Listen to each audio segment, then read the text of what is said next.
Hal, Halal, La, Allahaya Nawa, Yahweh, Bahashemi Hawashai. What I just, the language I just spoke was Lashwan Kodash, Paleo Hebrew, ancient Hebrew. And what I just said in that language was all praises to our power, Yahweh, in the name Yahweh Shai. Right? The Heavenly Father's name is Yahweh. The Son of the Most High's name is Yahweh Shai. Again, the Heavenly Father's name is Yahweh. The Son of the Most High name is Yahweh Shai. Right, this lesson is going to be concerning faith. And, also concerning, some of the things or some threats to your faith, if you will. Because there are things, or shall I say, we are in a spiritual battle. For we wrestle not against flesh and blood, but against spiritual forces, if you will. And sometimes these spiritual forces will play on your mind, sow doubt in your heart, if you will. And Lord willing, this video is edifying. Right, first let's get the book of Ephesians. Start off this lesson. Again, this lesson is going to be concerning faith and also, threats to one's faith.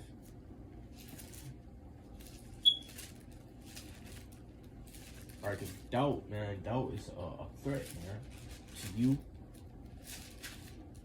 Doubt can make a man abandon his hope. And it says in the book of Romans, for we are saved by hope. If I'm not mistaken, that's word for word, or probably loosely paraphrasing. But let's get the book of Ephesians, chapter 6, verse 16. Yeah, verse 10. It says, finally, my brethren, be strong in the Lord and in the power of his might. Put on the whole armor of God, that ye may be able to stand against the wiles of the devil. Yeah, because ultimately, these so-called, the world call them demons, but I call them, I myself call them, call these enemies spiritual adversaries, because that's what they are. The devil, he's a spiritual adversary, and his and those that are with him. Continue reading. It says, the adversary is on the left hand side, if you will. It says, for we wrestle not against flesh and blood, but against principalities, against powers, against the rulers of the darkness of this world, against spiritual wickedness in high places. So yeah, we have spiritual adversaries, spiritual enemies, if you will, that target you, target your body, target your mind, target those around you, if you will, to throw you off, to somewhat shake your faith, if you will. Which when you go into the word wrestle, sometimes it's synonymous to the word struggle. Right, we're in a constant struggle, if you will. This is a spiritual battle that we in. But let's get the book of. In fact, let's go to the book of Genesis again, touching on faith. This lesson.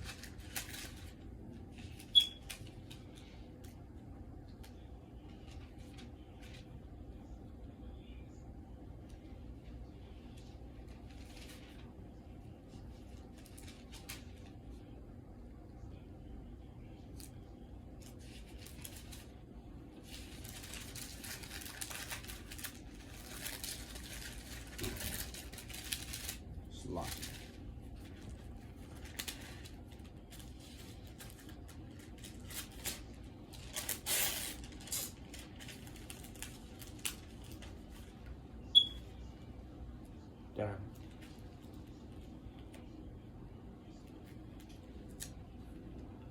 Just like the little page rip.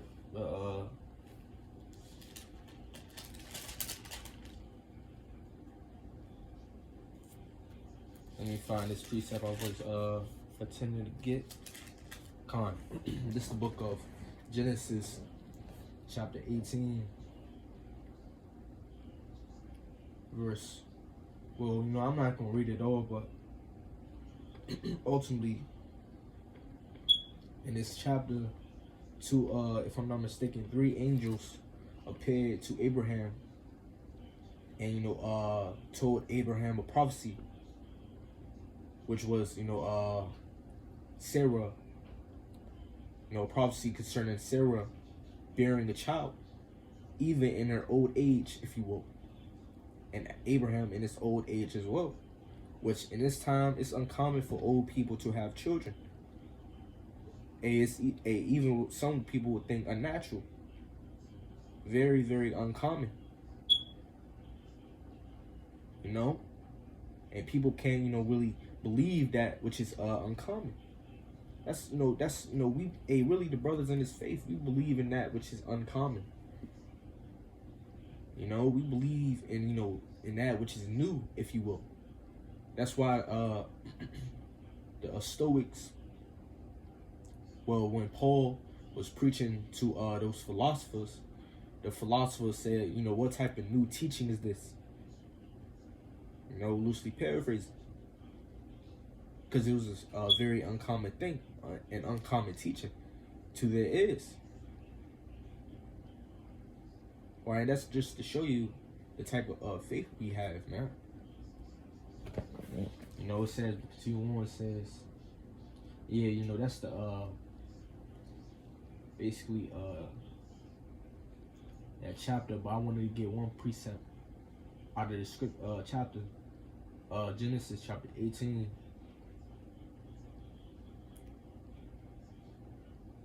Let's start at verse 9. It says, and they said unto him, where is Sarah thy wife? And he said, behold, in a tent. And he said, I will certainly return unto thee.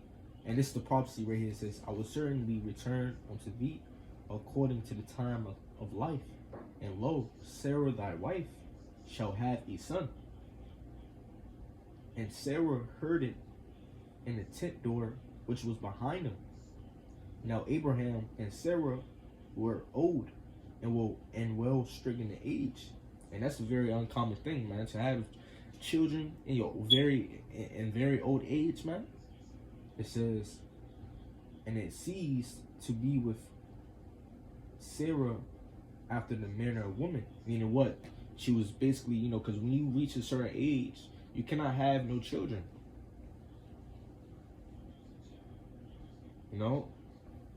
It says, verse 12, it says, therefore Sarah laughed within herself, saying, after I am waxed old, shall I have pleasure, my Lord being old also? So she thought within herself, man, hey, that can't happen. She doubted, if you will, because it was uncommon. Man, hey, brothers, we need to have the faith, man, in an uncommon, man.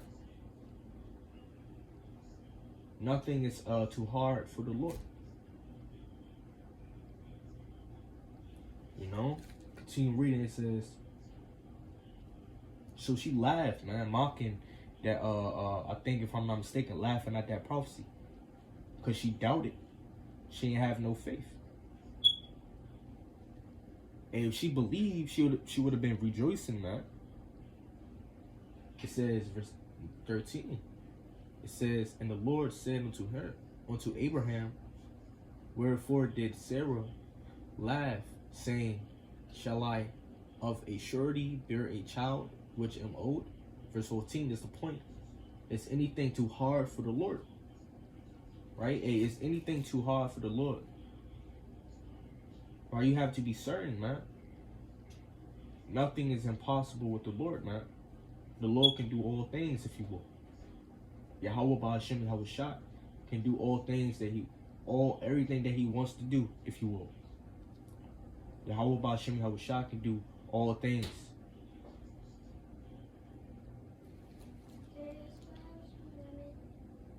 No. Right, let's get the book of Matthew real quick. Right? Nothing is too hard for Yahweh Ba'ashem Yahweh Shah.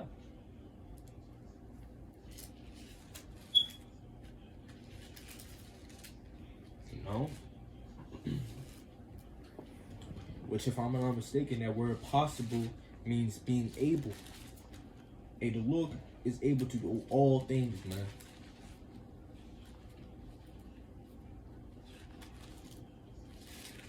Let's get Matthew real quick.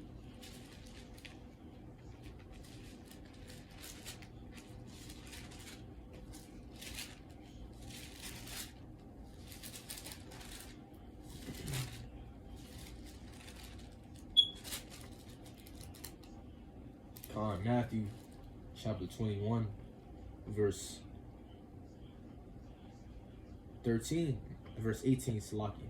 Matthew chapter 21, verse 18. It says, now in the morning, as he returned into the city, he hungered. And this is talking about Yahweh Shai. Alright, it says, verse 19, it says, and when he saw a fig tree in the way, he came to it and found nothing thereon but leaves only, and said unto it, let no fruit grow on thee henceforward forever. And presently the fig tree withered away. That's a very uncommon thing. You know, what man can say to a tree wither and it's gonna wither, man? That's a very uncommon thing, man. But Yahweh Shai did that. Yahweh Shai said to the fig tree, wither, and it did wither.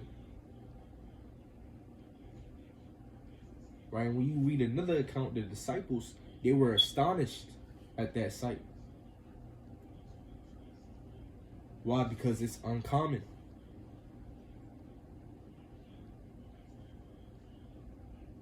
You know, we have to believe in the uncommon, man. We have to have faith. Because really, in the ears of the people, in the ears of the world, they can't even comprehend the fact concerning chariots, which the world call UFOs. They can't even comprehend the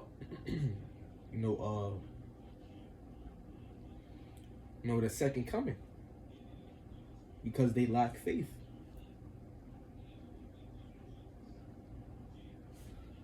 But continue on, it says, verse 20, it says, and when the disciples saw it, they marveled, saying, how soon is the fig tree withered away? Verse 21, it says, Yahweh Shai answered and said unto them, verily I say unto you, if ye have faith and doubt not. Now we get into the threat, some that can, threaten one's faith. Doubt can threaten your faith, man. That's the threat I'm talking about. Doubt can threaten one's faith, man. Which when you go into the word doubt, you have 3 words I'm gonna touch on. One, which is matter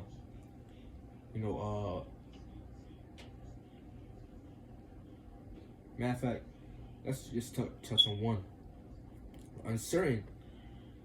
Right, so doubt is when you are uncertain of something.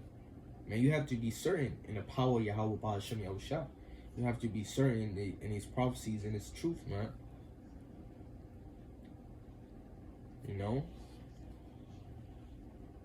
Right, you cannot question. Right, you cannot waver, if you will. You gotta be certain, man. It says, verily I say unto you, if ye have faith and doubt not, ye shall not only do this which is done to the fig tree, but also if ye shall say unto this mountain, be thou removed and be thou cast into the sea, it shall be done. So you gotta have the things you pray for. The promises, the prophecies, you have to be certain in those things. You have to have faith, man. And doubt not. Don't question. whether it's going to happen or not, because it's going to surely happen. You know? Verse 22, it says, and all things whatsoever ye shall ask in prayer, believing ye shall receive. You know, believe, man. Truly, truly believe, and don't not be certain and that, you know, the things that you pray for shall you gonna really receive, if you will. Let's get this real quick.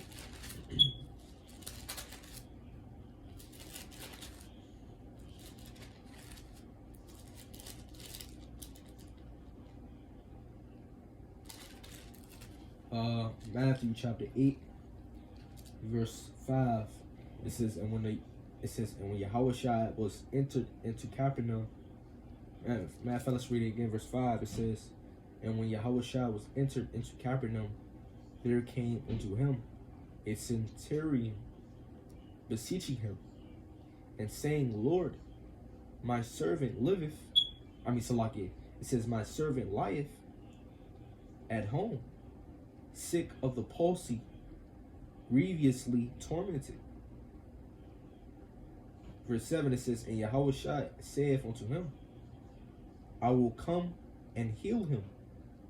Verse 8, it says, the centurion answered and said, Lord, I am not worthy that thou shouldest come under my roof, but speak the word only, and my servant shall be healed. Right, so this centurion, man, this man has so much faith in the Lord to the point where he believed that all the Lord had to do was speak the word and it's going to be done. That's great faith, man. You know, because really, just to show you how faithless, just to show you how much this generation lack faith, is that, you know, they seek a sign. They seek a sign that they could see with their eyes, that they could perceive, if you will, so they could have faith.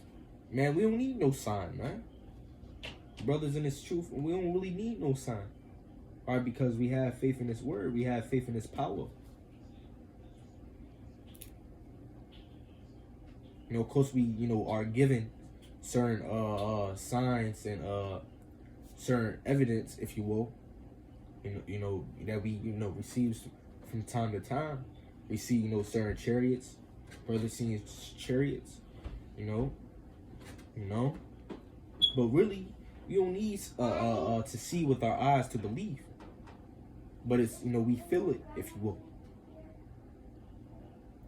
And really, just to show you the parallel between this centurion man and us, is that he believed in the word. He believed the word that was spoken, and we believe in the word that was written. We have faith in the word, and he had faith in the word that's spoken. We have faith in the word that's written, man, in the scriptures, man, in the Bible, man. And we know that these things shall surely come to pass. These prophecies, these promises shall surely come to pass, if you will. We know that it is true. It says, verse 9, it says, for I am a man under authority, having soldiers under me. And I say to this man, go, and he goeth, and to another, come, and he cometh. And to my servant, do this, and he doeth it. Verse 10, it says, when Yahushua heard it, he marveled, and said to them that followed, verily I say unto you, I have not found, it says, I have not found so great faith, no, not in Israel.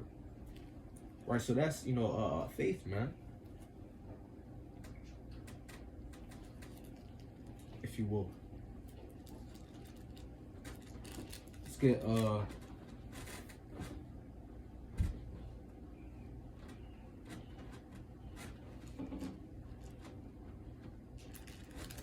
this real quick. Matthew chapter 8, verse 24. It says, and behold, there arose a great tempest in the sea, Matter of fact, let's get verse 23. It says, and when he was entered into a ship, his disciples followed him. Verse 24. And behold, there arose a great tempest in the sea, insomuch that the ship was covered with the waves. And that's how great that tempest was in the sea. You ever seen a movie where the waves rocking the ship? Probably damn near look like it's about to break the ship. That's probably how it was. It says, insomuch that the ship was covered with the waves, but he was asleep. So while all this was happening, while there was a great tempest in the sea, and they was in a ship, the only man that was sleeping was Yahweh Shai, man, in the ship, because he wasn't afraid of this tempest, man. It says, verse 25, it says, and his disciples came to him and awoke, saying, Lord, save us, we perish. Verse 26, and he saith unto them, why are ye fearful, O ye of little faith? That's also fearfulness threatens one's faith as well, man. You cannot be fearful nor doubtful, man. Which fearfulness is synonymous to being uncertain, and you gotta be certain in your salvation, in this truth, man. It says, then he arose and rebuked the winds and the sea, and there was a great calm. But the men marveled, saying, what manner of man is this, that even the winds and the sea obey him? So have faith in the uncommon.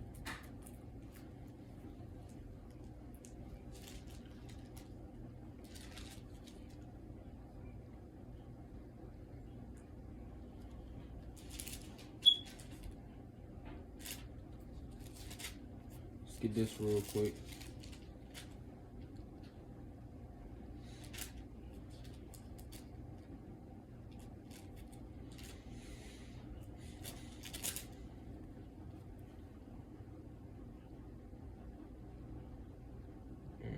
Salakia.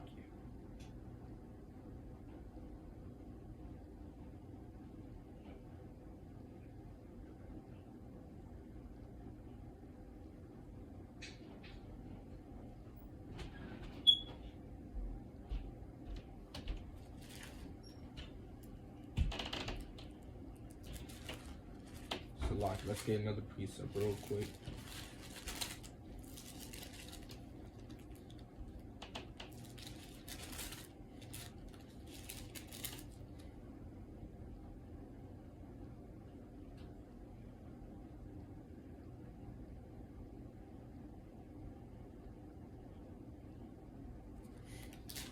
Really close off on that.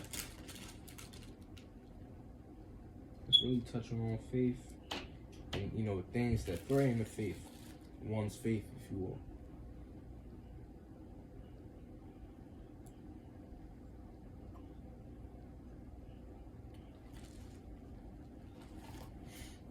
Salakia, bear with me. Let me get this real quick.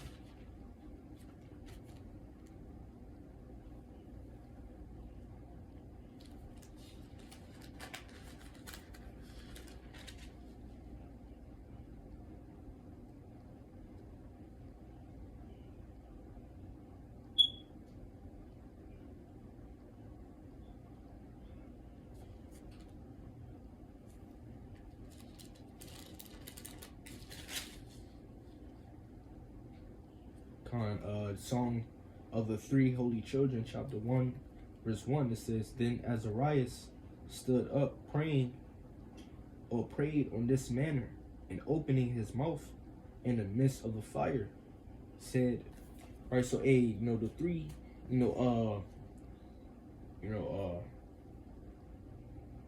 three holy children, man, they was cast into the furnace by the king of Babylon, because they refused, if you will, to worship an idol. So they was cast into the furnace, but they was praying in the midst of this furnace, man. And even before, when you read the book of Daniel, those three men understood that, those three men, even when they was given an ultimatum, if you will, to worship, to bow down, worship the idol, or to be cast into the furnace, it was given that ultimatum. They still refused to bow down to the idol, and they understood, the three holy children understood that the Lord, if he choose, right, or in better words, they understood that the Lord, if he will, could save them, man. If the Lord wanted to save them, the Lord would save them, and they understood that. So they had faith in that which was uncommon, man, in the sight of the world.